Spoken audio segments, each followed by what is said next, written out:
और पाकिस्तान के वो टेररिस्ट, वो आतंकवादी, वो दहशतगर्द हिंदुस्तान में घुस के आते हैं, हमारे मुल्क का अमन खराब कर रहा है। वो पाकिस्तान में बैठे हुए बदबख्त, वो जलील जालिम किस्म के बदबख्त लोग इस हिंदुस्तान का माहौल खराब कर रहे हैं। हमारे बेगुनाह कभी फौजियों पे वो हमला करवाते हैं। इस वक्त हमारे मुल्क को बहुत बड़ा सदमा पहुंचा है। 22 तारीख तकरीबन 26 से 27 बेगुनाह हिंदुस्तानियों को बड़ी ही दरिंदगी के साथ कत्ल कर दिया। उन्होंने उन सयाहों को, उन टूरिस्ट को बेवजह में बगैर किसी मसले के मार दिया। उनकी इस हमारे मुल्क का माहौल खराब करने के लिए पहले उनसे उल्टे सीधे सवाल किए, फिर उनको शहीद कर दिया। मगर सुनो, एक सैयद आदिल हुसैन नाम का आदमी भी था जो शहीद हुआ है, तो उसने कहा पहले मैं बनूंगा, बाद में आपकी तरफ गोली आएगी। अगर उन जालिमों ने क्या किया, उसकी तरफ भी बंदूक तान दी, उसने उसकी बंदूक छीनी। जब उसने उसकी बंदूकों को छीना, उन्होंने उसको भी शहीद कर दिया। एक हिंदुस्तानी के साथ दूसरे हिंदुस्तानी ने जान दे दी और दुनिया को यह बता दिया कि जब कोई हिंदुस्तान पे हमला करेगा तो खाली हिंदू पे नहीं करेगा, हिंदू पर करेगा तो मुसलमान पे होगा, और मुसलमान पे होगा तो हिंदू पर होगा। कब तक बातचीत होती रहेगी? हमारे मुल्क का अमन खराब कर रहा है वो पाकिस्तान में बैठे हुए बदबख्त, वो जलील जालिम किस्म के बदबख्त लोग इस हिंदुस्तान का माहौल खराब कर रहे हैं। हमारे बेगुनाह कभी फौजियों पे वो हमला करवाते हैं, और पाकिस्तान के वो टेररिस्ट, वो आतंकवादी, वो दहशतगर्द हिंदुस्तान में घुस के आते हैं। मेरे हिसाब से इस सदी का सबसे बड़ा आतंकवादी और सबसे बड़ा टेररिस्ट, सबसे बड़ा दहशतगर्द अगर कोई है तो वो जिन्ना था जिसने वो पाकिस्तान बनाया था। हम मुसलमान ये चाहते हैं कि हमारी फौज भी चले, हम भी चले, और जाकर के लाहौर के उस किले पर ये तिरंगा गाड़ के ये कहा जाए कि पाकिस्तान की हैसियत नहीं जो हिंदुस्तान का कुछ बिगाड़। अल्लाह के रसूल फरमाते हैं जमीन का एक हिस्सा दूसरे हिस्से पे फख्र करता है, और वो कहता है आज मेरे ऊपर ऐसा अल्लाह का बंदा गुजरा था या बैठा था जिसने अल्लाह को याद किया था।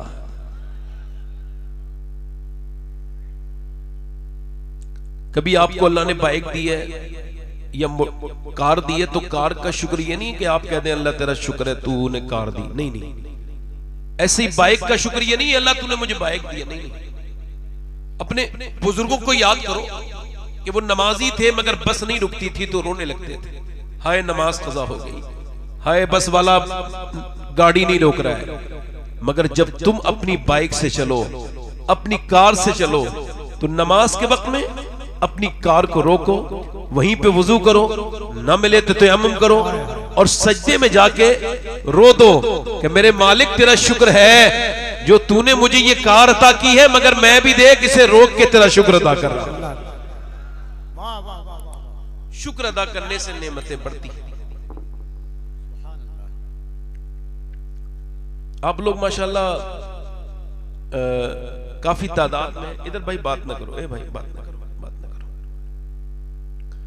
इस वक्त हमारे मुल्क को एक बहुत बड़ा सदमा पहुंचा है। 22 तारीख को जो एक हादसा हुआ, जुल्म हुआ, बर्बरियत हुई, हम सबका ये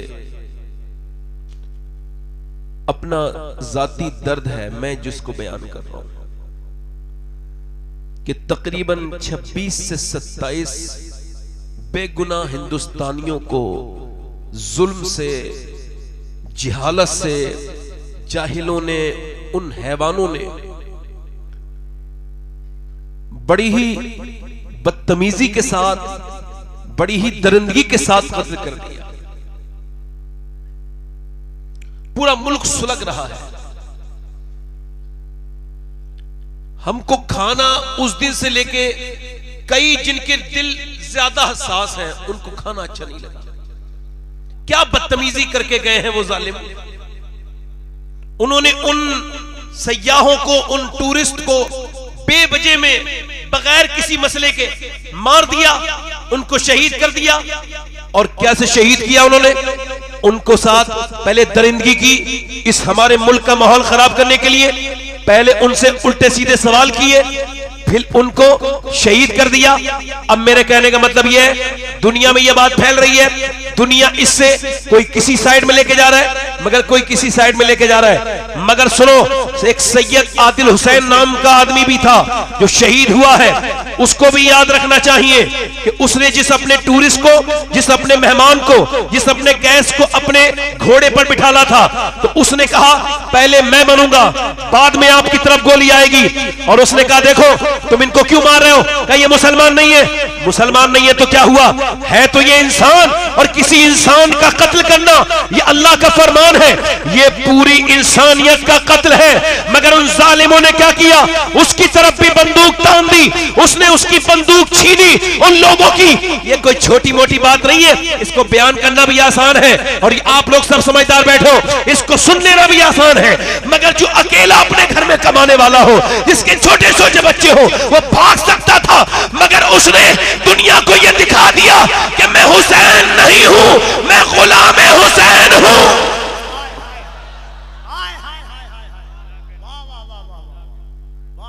गुलाम हुसैन हूं। जब उसने उसकी बंदूकों को छीना, उन्होंने उसको भी शहीद कर दिया। एक हिंदुस्तानी के साथ दूसरे हिंदुस्तानी ने जान दे दी, और दुनिया को यह बता दिया कि जब कोई हिंदुस्तान पे हमला करेगा तो खाली हिंदू पे नहीं करेगा, हिंदू पे करेगा तो मुसलमान पे होगा, और मुसलमान पे होगा तो हिंदू पर। और एक बात और, शुरू में यह बात कहना चाहता हूं और साफ कर देना चाहता हूं इस बात को कि उन जालिमों को ऐसी सजा मिलनी चाहिए, उनके साथ ऐसी सजा होनी चाहिए जिंदगी में उनको, उनके जैसे सारे लोगों के कान खुल जाए। मगर मैं इससे मुतमईन नहीं हूंगा।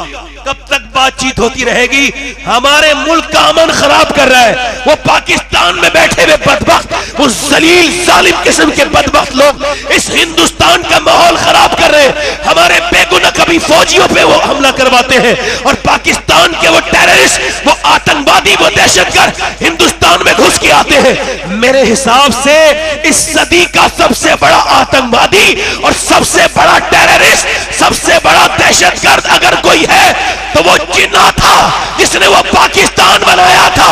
हम मुसलमान ये चाहते हैं कि हमारी फौज भी चले, हम भी चले, और जाकर के लाहौर के उस किले पर ये तिरंगा गाड़ के ये कहा जाए कि पाकिस्तान की हैसियत नहीं जो हिंदुस्तान का कुछ बिगाड़। ये बात आपसे इस वजह से कर रहा हूं बड़ी मादरत के साथ कि आप अपने मुल्क के साथ मोहब्बत करें। हमेशा हम अलम मोहब्बत करते हैं, हमारा ये मुल्क है, मुल्क की वफादारी जरूरी है, लाजिम है। किसी भड़काने वाले के साथ न जाइए। इस मुल्क का कानून आपको यहां पे रहने की भी इजाजत देता है। हमारे बुजुर्ग रहते चले आए। अब मैं अपनी बात आपसे शुरू कर रहा हूं। आप लोगों को मेरी बात से कोई तकलीफ तो नहीं हुई? दोनों हाथ उठा के बोलो जरा, लब्बैक या रसूल अल्लाह, लब्बैक या रसूल अल्लाह। जिसको चाहे राहों में कांटे बिछाए, मगर हमें तो हमारा मजहब कहता है फूल बिछाओ, माफ करो। अल्लाह ताला पसंद करता है माफ करने वालों को। आप किसी भी ऐसे इंसान की बातों में कभी ना आए, आप आराम से अपनी जिंदगी जिए। ये मुल्क हमारा है अल्हम्दुलिल्लाह। अपनी ये बताइए आप कि ये जो मुसलमानों के हालात हैं, जिस तरह के हमारी जिंदगियां जिस तरह जा रही हैं, हुजूर की इसमें सुन्नत क्या है? अल्लाह के रसूल फरमाते हैं जैसे जैसे इंसान बूढ़ा होता रहता है उसकी दो चीजें जवान होती हैं, एक तो पैसा कमाने की भूख, दूसरा जिंदा रहने की हविस। वो मौत को भूल जाता है। और ये हो सकता है मेरी जिंदगी की आखिरी तकरीर हो मेरे भाइयों, हो सकता है ये मेरी जिंदगी की आखिरी तकरीर हो। मैं कर रहा हूं, इस वजह से सफर में रहता हूं, क्या पता कब किसकी मौत आ जाए। लड़का बाइक चला रहा है, अभी 22-23 साल का है, बुलेट चला रहा है, अचानक बाल उसके बिखरे हुए हैं, कानों में उसके लीड लगी है और बड़ी शान वान के साथ जा रहा है। न जाने क्या हुआ है, अचानक हाथ कांपे हैं, बाइक रोकी है और वो इतना भी वक्त नहीं मिला, इतना भी वक्त नहीं मिला कि उसको कोई अस्पताल ले जाता।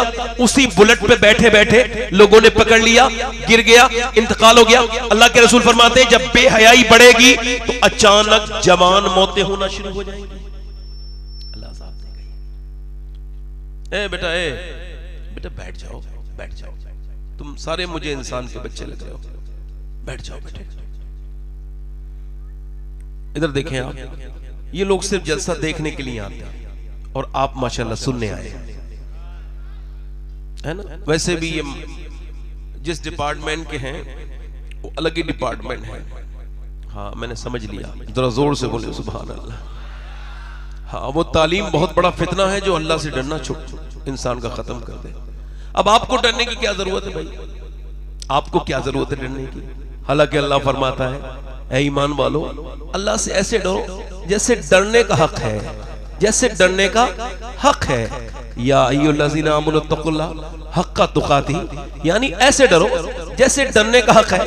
सहाबा इकराम ने जब ये आयत सुनी है सारे रोने लगे, इतना रोए, हदीस में आता है, बुखारी शरीफ की हदीस है, इतना रोए कि उनकी पेशानियां सजदा करते करते जख्मी जैसी हो गई, उनकी आंखें रोते रोते सूज गई। हम कैसे इतना डर सकते हैं जितना डरने का हक है। मतलब उससे डरने का हक यह है कि जब आप गुनाह की तरफ बढ़े तो अपना हाथ पीछे खींच ले कि अल्लाह देख रहा है। जब आप किसी बुरे काम की तरफ बढ़े तो अपना हाथ पीछे रोक दें। किसी आपकी आंख गलत जगह उठे तो आप सोच ले कि अल्लाह देख रहा है। कभी गलत तोलते वक्त सोचे, कभी अपने रब के सामने खड़े होते वक्त ये सोचे कि नमाज के वक्त में अल्लाह आपको देख रहा है। अब सहाबा कह रहे हैं हक कैसे अदा होगा, उसके डरने का हक तो नहीं अदा होगा।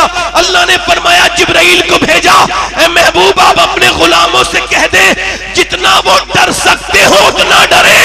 अल्लाह उनके इस डरने से ही इसका हक अदा कर दे। यानी इतना डरे, कितना डरे, इतना डरे। अल्लाह के रसूल सल्लल्लाहु अलैहि वसल्लम के गुलामों, हुजूर की जिंदगी हमारे लिए नमूने अमल है, मगर अब हमें डरने से रोक दिया गया।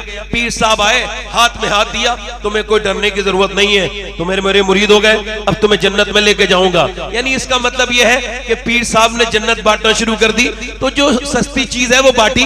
हालांकि पीर साहब ने, मैंने सुना नहीं इल्ला माशाल्लाह कुछ पीरों को छोड़ के, कि किसी पीर ने लॉकडाउन में राशन बांटा हो, मगर राशन तो नहीं बांटा मगर जन्नत बांट रहे हैं। तू मेरे दामन में आ जा, तुझे डरने की कोई जरूरत नहीं, तुझे कोई डरने की जरूरत नहीं। पीर साहब ने आकर के कह दिया। और पीर साहब भी आजकल के माज़अल्लाह किस तरह के हैं, अल्लाह इनसे हमारी हिफाजत करे कि मियां उन्हें गरीब के घर जाने में का वक्त है, अमीर के घर जाने का वक्त है, मगर गरीब के घर पीर साहब नहीं जाते और जन्नत धड़ल्ले से बांट रहे हैं। और मियां वो पीर साहब ने कहा मुझे नजराना देते रहो, मैं तुम्हें जन्नत में लेकर के चला जाऊंगा।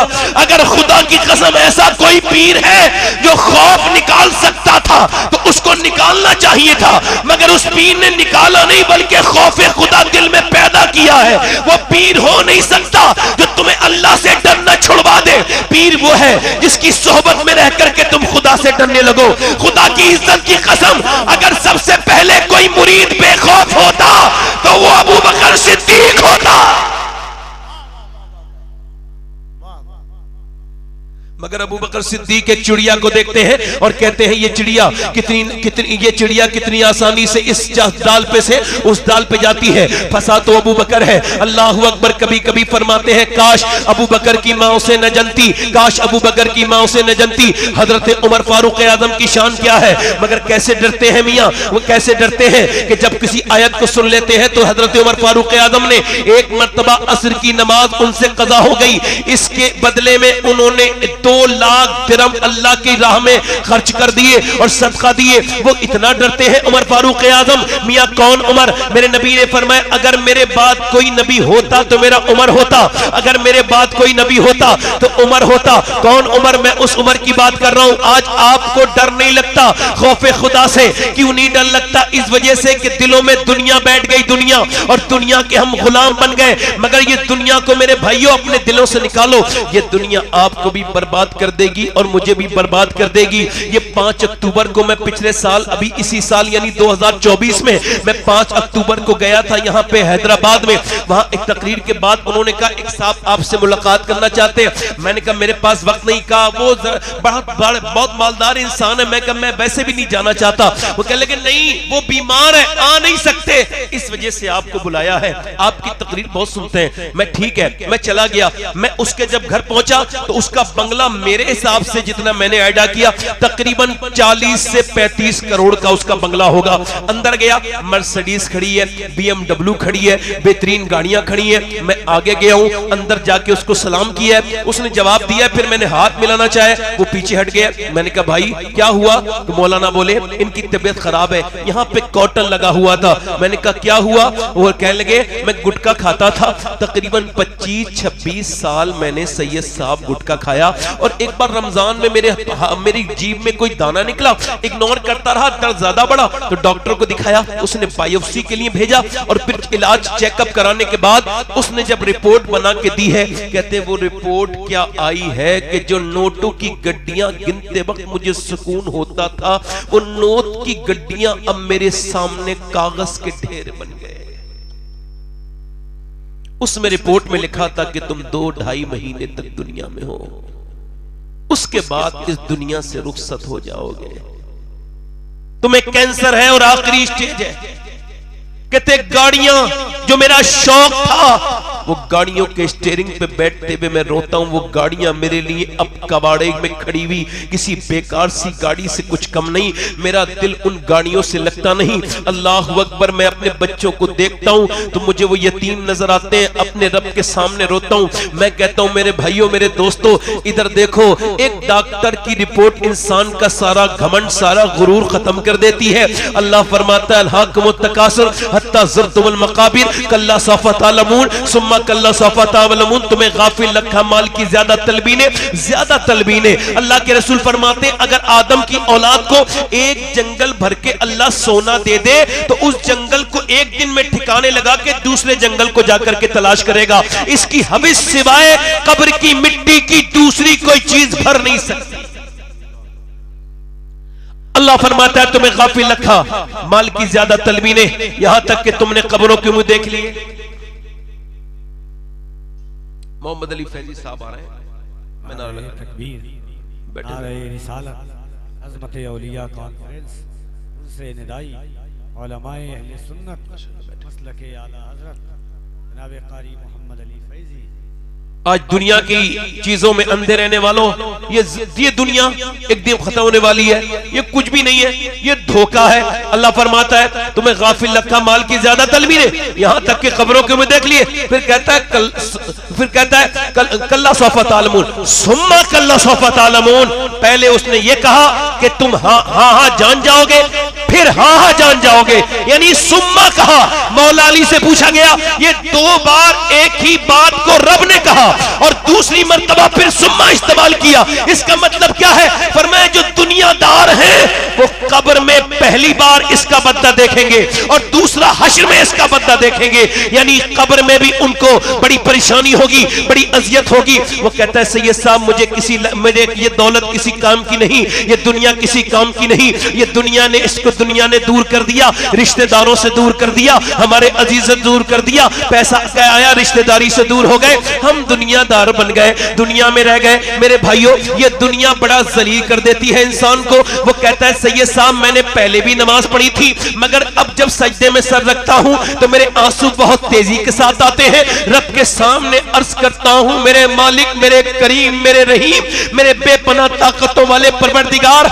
मैं आज तो इस जमीन के ऊपर हूं मगर 2-2.5 महीने के बाद ही सही कब्र के अंदर चला जाऊंगा और फिर रोता हूं। कहते बगैर इसके भी नमाज पढ़ी थी। अभी कुछ दिनों पहले मेरे एक अजीज इंसान है, वो बताते हैं कि वहां पर गाजियाबाद के अंदर एक आदमी आदमी ने जब चेकअप कराया तो उसके दोनों गुर्दे फेल हो गए। अब जब गुर्दे फेल हो गए, आपने तो कभी सोचा ही नहीं होगा कि गुर्दे कितनी बड़ी चीज है। आपने तो नहीं कहा होगा कि ऐ अल्लाह तेरा शुक्र है कि मुझे गुर्दों में कोई प्रॉब्लम नहीं। जाओ अस्पताल में जाकर देखो मुसलमानों, कितने लोगों के गुर्दे फेल हो गए और वो मियां वेंटिलेटर पे रखे हुए हैं, उनकी जिंदगियां बर्बाद हैं। मगर आपके दिल इस तरफ नहीं जाते। मेरे भाइयों, इस दुनिया से दिल न लगाओ, जाकर के अस्पतालों में देखो, किसी के दिल का मर्ज है, किसी को कैंसर है, किसी के गुर्दे फेल हो गए हैं और उनकी दौलत होने के बावजूद उनके पास कुछ नहीं है। मेरे आका फरमाते जिसके पास एक वक्त का खाना है, इस हदीस को अपनी जिंदगी में याद रखना मेरे भाइयों, छोटे दोस्तों। देखो मेरे आका फरमाते हैं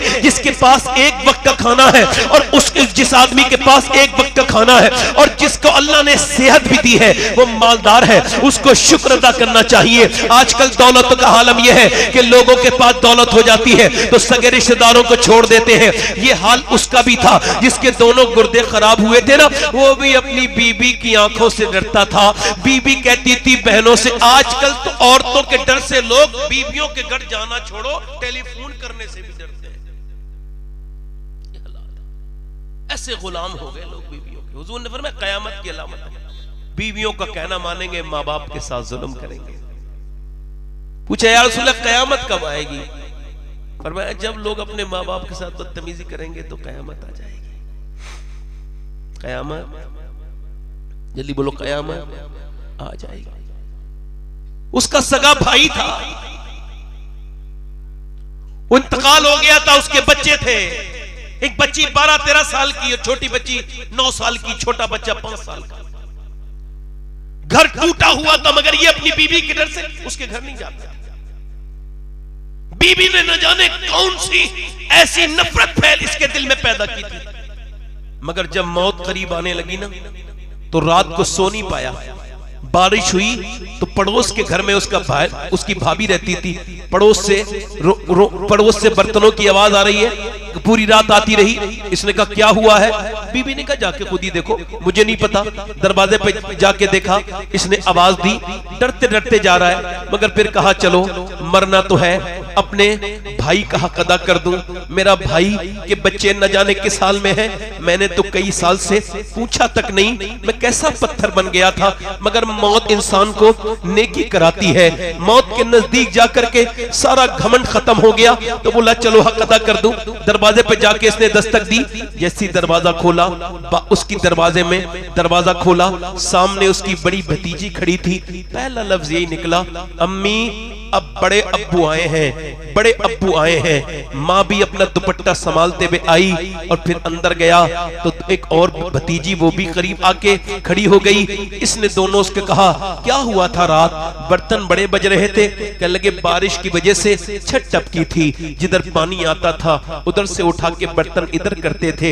एक कमरे में इतना पानी था, सब दिखाया भरा हुआ पानी है। और आगे चल के बोली आप क्यों पूछने आए हैं? आपको तो जमाना हो गया, मेरे बच्चे कितनी मर्तबा रात को भूखे भी सोए मगर आप कभी नहीं आए, आज क्यों आए हैं? उसने एकदम कहा मैं आपका मुजरिम हूँ, माफी चाहता हूँ, मुझे माफ कर दो। फिर एकदम टेलीफोन करके उसने बुलाया एक ठेकेदार को कि मेरे इस घर को बनाओ, 2 महीने मेरे अंदर है, मेरे पास 2 महीने दिन रात बनाओ, दिन रात बनाओ। और फिर अपने यतीम भतीजे के सर पे हाथ रख के बोला मैं तेरा मुजरिम हूँ, मुझे माफ कर देना, मेरे पास इतनी दौलत के बावजूद भी तुमने परेशानी में जिंदगी काटी। उसके सर पे हाथ रखा। अल्लाह अकबर, मदीने की सरजमीन है। एक बच्चा अपनी माँ से कह रहा है, और सुनो मेरे भाइयों, मेरे नबी के अखलाक, मेरे हुजूर के अखलाक सुनो। आजकल किसी मालदार मुसलमान को देख करके इस्लाम के बारे में गौर न करो, इस्लाम के बारे में किसी मालदार पीर को देख करके गौर न करो। इस्लाम में देखना है तो मेरे हुजूर की जिंदगी को देखो। लक़द काना लकुम फी रसूलिल्लाहि उस्वतुन हसना, मेरे महबूब की जिंदगी बेहतरीन नमूना अमल है। मेरे पैगंबर की जिंदगी जरा गौर तो करो। वो आदमी, वो बच्चा अपनी माँ से रो रहा है, यहूदी का बच्चा है, मुसलमान का नहीं है। कहता अम्मा कुछ खाने को दे दे। अब आंखों के नीचे अंधेरा आने लगा। माँ कहती मेरे लाडले, मैंने तो अपनी चादर तक बेच दी, अब मेरे पास कुछ नहीं, तेरी बहन भी भूखी, मैं भी भूखी। बोला मैं अपने चचा के दरवाजे पे जाऊं? का जा हो गया, चचा के दरवाजे पे गया और जाकर के बोला, चचा ने दरवाजा खोला, मैं तुम्हारा खून हूं, मुझे कुछ खाने के लिए दे दो। उसने कहा चल हमारा भाई मर गया, तुझसे कोई रिश्ता नहीं, चला जा। वो बच्चा वापस आया और वापस आने के बाद अल्लाह अकबर दीवार से लग के रो रहा है, हाय मेरे बाप तू मुझे कैसे छोड़ के चला गया कि तेरा बेटा आज खाने के लिए मोहताज है,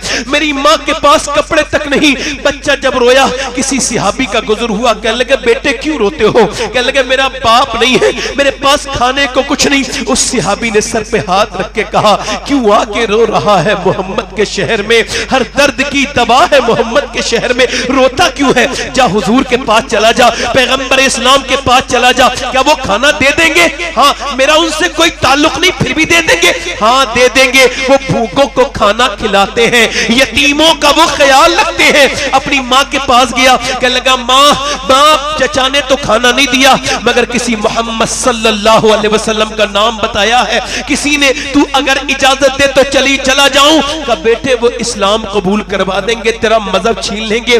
बच्चा बाहर को तेजी से ये कहता हुआ निकल गया, मैं उनसे पहले ही जाके कह दूंगा मुझे इस्लाम की नहीं खाने की जरूरत है।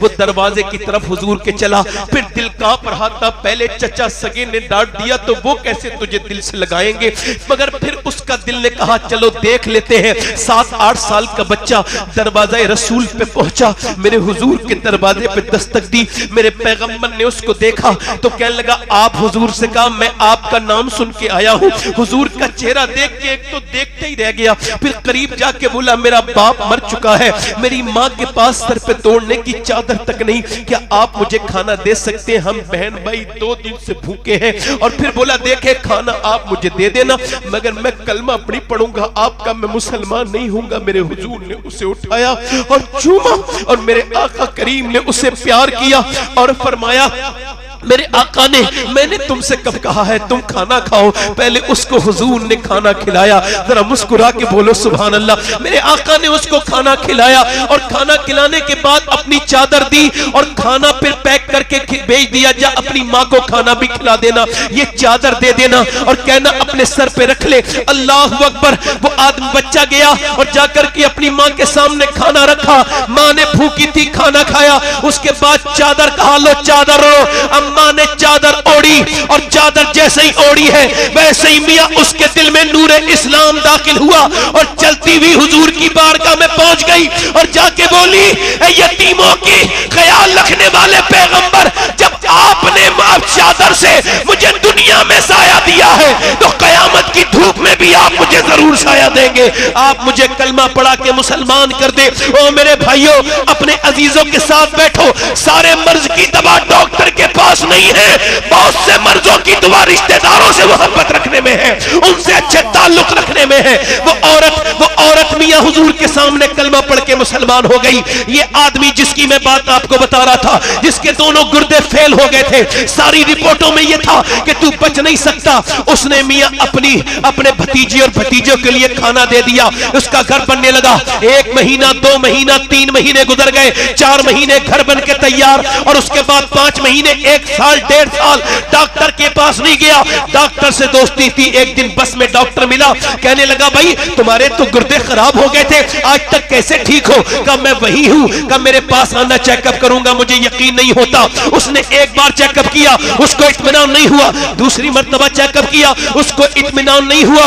उसने तीसरी मर्तबा चेकअप किया, फिर बोला ये बता कहां इलाज कराया है? कहां का इलाज से तेरे दोनों गुर्दे ऐसा लगता है कभी खराब थे ही नहीं, जो बिल्कुल सूख के बेकार हो चुके थे। इन गुर्दों का ठीक होना बिल्कुल मुमकिन नहीं था, तेरा तुझे मरना था, बता ये कैसे ठीक हुए? वो कहने लगा खुदा की कसम खा के कहता हूं मैंने एक गोली भी नहीं खाई है। कहा फिर? कहा जब मेरे भतीजों ने मुझसे पूछा, भतीजी ने, तुम इतने मेहरबान क्यों हो रहे हो ताया, कभी पहले तो नहीं आए, कभी तो हमारा ख्याल नहीं पूछा। तो मैं कहने लगा बेटी मेरे गुर्दे खराब है, मैं मरने वाला हूं, इस वजह से अल्लाह से डर लगा है तो तुम्हारी खिदमत के लिए आया हूं। तो मेरी भतीजे ने मुसल्ला बिछा के रोना शुरू किया, ए अल्लाह मेरे ताया मुझ पे मेहरबान हुए हैं तो तू भी मेरे ताया पर मेहरबान हो जा, तू भी मेरे ताया पर मेहरबान हो जा। कहते ये किसी दवाओं का असर नहीं है, मेरे यतीम भतीजी और भतीजों।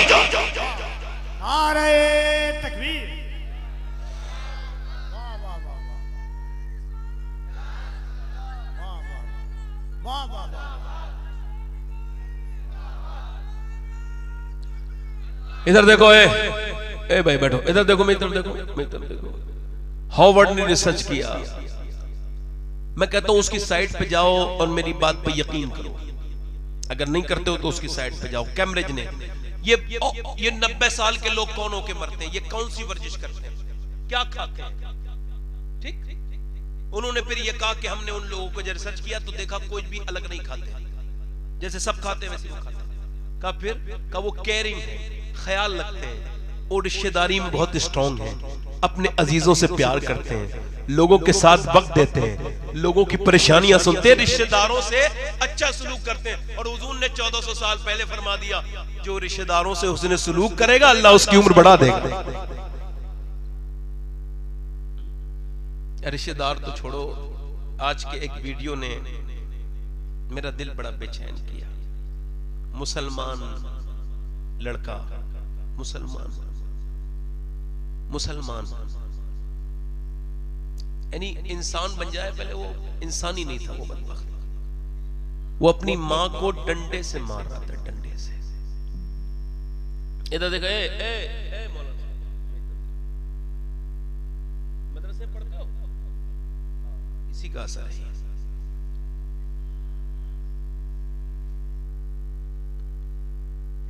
तवज्जो है, आप आइडियल लोग होने चाहिए। तलबा इतने जबरदस्त किस्म की उनकी तरबियत हो कि जहां बैठे लोग उनकी तरह अपने बच्चों को बनाना चाहें। बात कर रहा हूं आपसे, मां को डंडे से मार रहा है आदमी। हमारे यहां पीर साहबों को छोड़ने के लिए तैयार नहीं लोग, चाहे कितनी खराब पीर हो। दीन छोड़ देंगे, पीर नहीं छोड़ेंगे, है ना। और पीर साहब ने कव्वाली होती, कव्वाली, अभी वो एक वीडियो वायरल हो रहा है, बड़ा रक्स हो रहा है उसमें,